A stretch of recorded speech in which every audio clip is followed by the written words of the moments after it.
Listen up here. I want to tell you, how do you get the best deal when it comes to buying a used car? You go to the car dealership. You pick out the vehicle you want. You drive it. And then you ask the salesperson for the CARFAX. You look at the CARFAX. You go to the bottom. You look at where it says listed for sale. That tells you exactly how long that car has been at that particular dealership. If that car has been there longer than 60 days, you ask them, what's the best price you can get?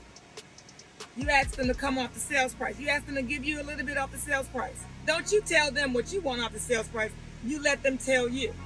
If the car has been there more than 90 days or 120 days, that car has probably already been marked down a couple of times.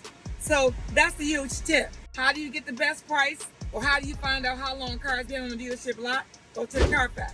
Then you negotiate from the time that car been on the lot to right now, and then you ask for the best price. If you watch this video, you know what to do. Go on over there to my YouTube channel, Regina, the Queen of Car Loans and Credit, and subscribe.